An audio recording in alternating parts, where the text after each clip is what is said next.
The second night of the Democratic debates just ended.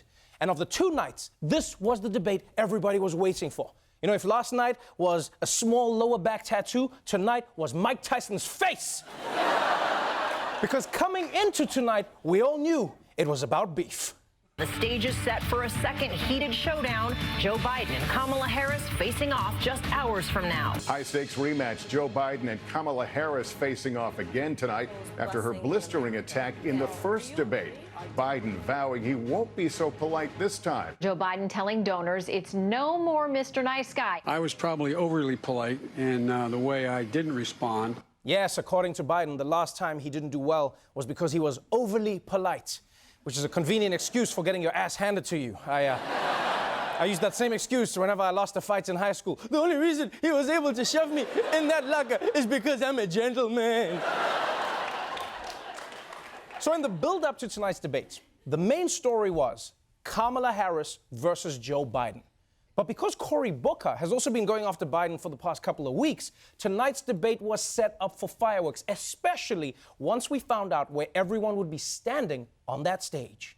Biden will find himself flanked by Booker and Harris. Biden standing in between two candidates who have targeted him most. Cory Booker, Kamala Harris, and racial inequality could be a very big discussion. Joe Biden is in an uncomfortable sandwich on that stage. He's got on either side of him Kamala Harris and Cory Booker. Yeah, Joe Biden, this was an unlucky draw, man. Cory Booker on the one side, Kamala on the other side, and he's in the middle. It's like the world's most racially charged Oreo. I feel like Joe Biden got on the stage and just instinctively tried to lock his car doors. It was like, no attacks. And if you tuned into the debate hoping to see conflict, it didn't take long for you to get your wish. Vice President Biden's campaign calls your plan, quote, a have it every which way approach. Well, they're probably confused because they've not read it. There will be a public plan under my plan for Medicare and a private plan under my plan for Medicare. If you notice, there's no talk about the fact that the plan in 10 years will cost $3 trillion. You will lose your employer-based insurance. You can't beat President Trump with double talk on this plan. You're just simply inaccurate in what you're describing. Your plan, by contrast, leaves out almost 10 million Americans. So I think that you should really think about what you're saying, but be reflective and understand that the people of America want access to health care. That's right, 2 minutes into the debate, and Kamala was already removing her earrings, and Biden was removing his hair plugs. Oh, it's on. It's on. Now, this time, Biden and Kamala were arguing back and forth about who had a stronger health care plan. And compared to the previous skirmish, they were a lot more civil, as you saw. You know, this was like a couple fighting after the cops had told them to calm down, you know?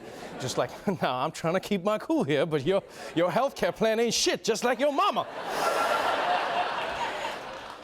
But other than that, the healthcare debate was pretty civil tonight. Again, the Democrats largely agreed on the big picture of getting universal healthcare. What they disagreed on is how to get there. Biden proposed polishing Obamacare and disrupting the system as little as possible. Kamala wanted a Medicare plan that also incorporated something that would include private insurance. And Bill de Blasio, he just wanted to knock the whole thing down, you know, just like he did to Tokyo. So, to figure out who had the best plan, the Democrats got down to the numbers. And I mean a lot of numbers. Let's talk about math. Let's talk about the fact that the pharmaceutical companies and the insurance companies last year alone profited $72 billion. My plan cost $750 billion. That's what it costs, not $30 trillion. Thank you, Mr. Vice. That is 70% of what the government will collect in taxes over the next 10 years. 20% of our economy, one out of every $5 spent on health care. I don't know what math you do in New York. I don't know what math you do in California, but I tell you, that's a lot of money. Hey, I'll tell you what kind of math we got in New York. Number 1 and number 2, asshole. That's the kind of math we got here. Hey! Can I be honest with you guys? This is the part of the debate where I think Democrats really need to get a whole lot better. No one at home can keep up with all of these numbers. 40 billion, 7%, 70% over 10 years, 30 trillion, 3 trillion when you compound no, it's too complicated, right? It almost made me miss Donald Trump. Yeah. Because when he does math, he just comes on stage like, folks, we're gonna do numbers. Best numbers, bigger numbers. And everyone at home is like, yeah, numbers. I guess it's numbers.